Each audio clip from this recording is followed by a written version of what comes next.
বন্ধুরা নমস্কার বন্ধুরা, সোমা কিচেন অ্যান্ড ব্লগ থেকে আবারও একটা নতুন রেসিপি নিয়ে চলে এসেছি। মৌরালা মাছের বাটি চচ্চড়ি, আলু দিয়ে বাটি চচ্চড়ি হাতে মেখে আমি এই মাছটা রান্না করব।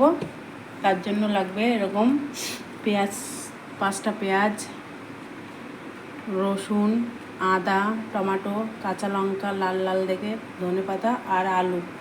চলো আমি আলুটা ছুলে দেখাচ্ছি, কেটে নেবো এবার।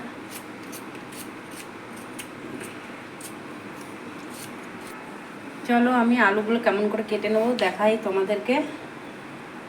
গোল গোল করে এরকম একটু পাতলা পাতলা করে কেটে নেবো।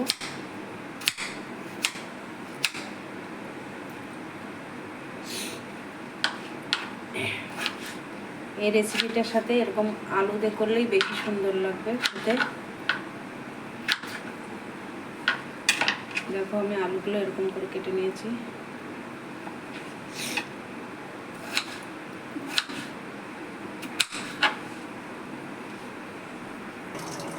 আলু কেটে নিয়ে তুলে নিলাম গামলাতে।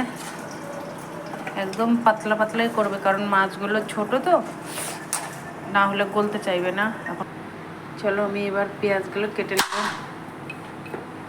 রিং রিং করেই কাটবো।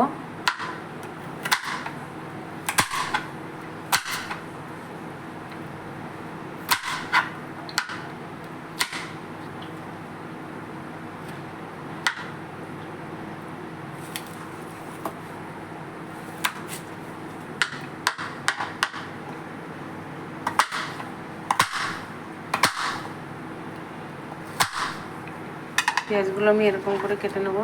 দিয়ে এই আলুর মধ্যে দিয়ে দিলাম। টমেটোগুলো এরকম ছোট ছোট টুকরো করে নেব।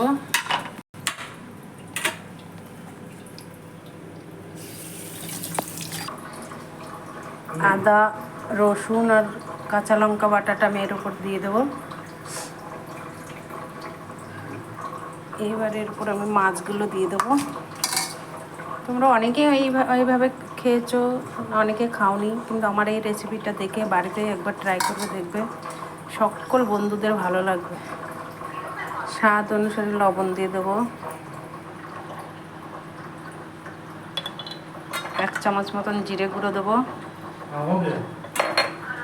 1 চামচ মতন ধনে গুঁড়ো দেবো। এবার এর উপরে সরষের তেল ঢেলে দেবো। দিয়ে আমি হাতে মাখিয়ে নেব মাছটা। মাখিয়ে নিচ্ছি। মাখিয়ে নিয়ে আমি এবার কড়াইয়ের মধ্যে দিয়ে দেবো। এবার একটু লঙ্কার গুঁড়ো দিয়ে দেবো, কালারটা আরও সুন্দর হওয়ার জন্য।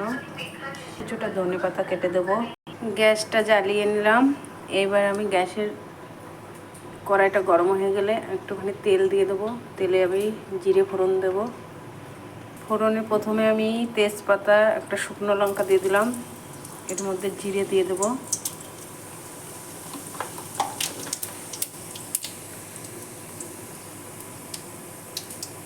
গ্যাসের জালটা একটু কম করে দিলাম। এইবার হাতে মাখিয়ে রেখেছিলাম সব মশলা দিয়ে, এবার আমি এর মধ্যে দিয়ে দেবো। দিয়ে কিছুক্ষণ নাড়াচাড়া করে নেব। উল্টিয়ে পাল্টিয়ে নিলাম।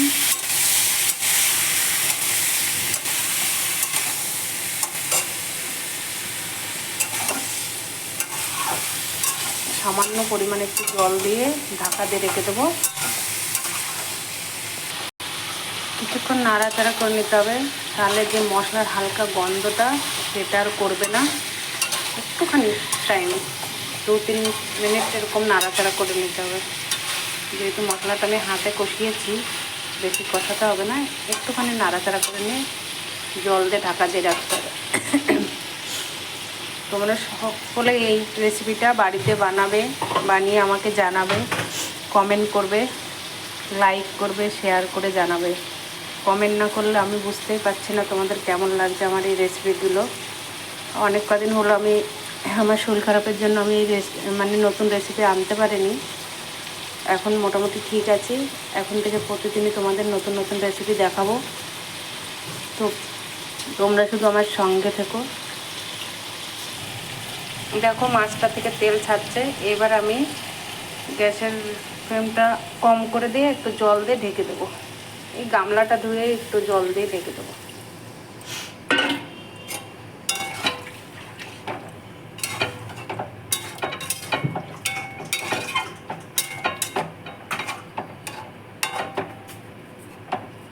সামান্য একটু চিনি দিয়ে দেবো।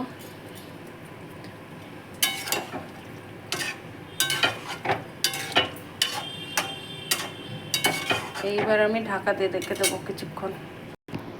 ঢাকনাটা খুলে একবার দেখে নিই। ঢাকনাটা খুলে দেখে নিলাম আলুটা গলে গেছে কিনা, আর একটুখানি লাগবে আলুটা। দেখো জাস্ট কালারটা দেখো, আর যা গন্ধ ছড়াচ্ছে পুরো বাড়িটায় গন্ধতে, এত সুন্দর গন্ধ হয়েছে মনে হচ্ছে খেয়ে নিই, এখনই খেয়ে নিই ভাতটা করে। আর কিছুক্ষণ আবার ঢাকা দিয়ে রাখি আলুটা গলে।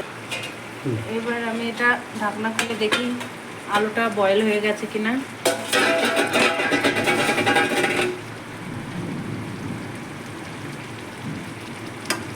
আলুটা বয়েল হয়ে গেছে।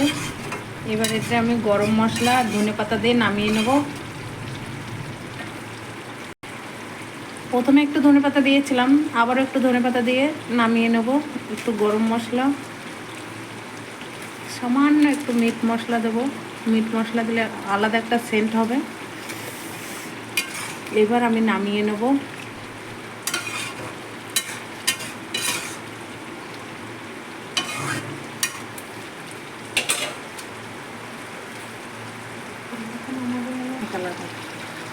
এবার আমি নামিয়ে নিচ্ছি।